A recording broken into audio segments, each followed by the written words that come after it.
மதுரையை அரசாளும் மீனாட்சி அம்மன். இக்கோயிலின் தல வரலாறு.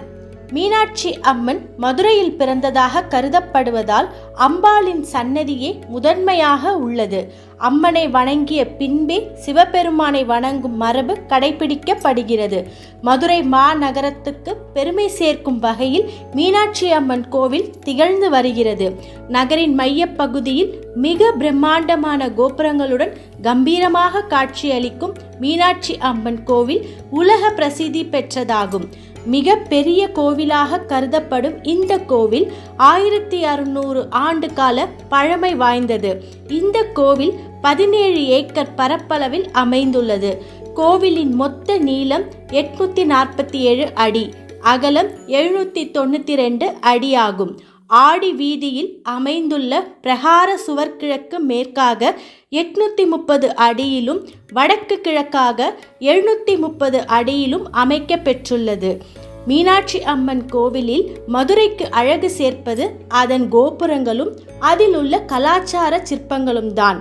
மொத்தம் 12 கோபுரங்கள், தங்கத்திலானைய கோபுரங்கள் 2 என 14 கோபுரங்கள் உள்ளன.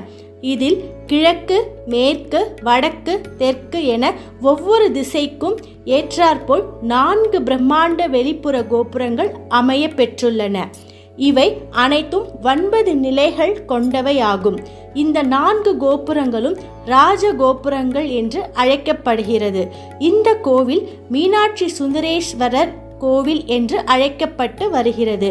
மீனாட்சி அம்மன் மதுரையில் பிறந்ததாக கருதப்படுவதால் அம்பாளின் சன்னதியே முதன்மையாக உள்ளது. அம்மனை வணங்கிய பின்பே சிவபெருமானை வணங்கும் மரபு கடைபிடிக்கப்படுகிறது. மீனாட்சி அம்மன் சிலை மரகதத்தால் ஆனது. பாண்டிய மன்னன் குலசேகர பாண்டியனின் கனவில் சிவபெருமான் வந்ததால் அவர் கடம்ப வனம் என்ற காட்டை அழித்து மதுரை மாநகரையும் இந்த சிவசக்தி தலத்தையும் அமைத்ததாக கருதப்படுகிறது. மீனாட்சி அம்மனின் வரலாறு. மதுரையை ஆண்டு வந்த மலையத்துவச பாண்டியனும் அவரது மனைவி காஞ்சனா மாலையும் மகப்பேறு வேண்டி இறைவனை வழிபட்டு வந்தனர். பல்வேறு யாகங்களை செய்தனர். பிறகு பிரம்மன் உபதேசத்தின்படி பேரின் புத்திரக்கா மேட்டி யாகம் மேற்கொண்டனர்.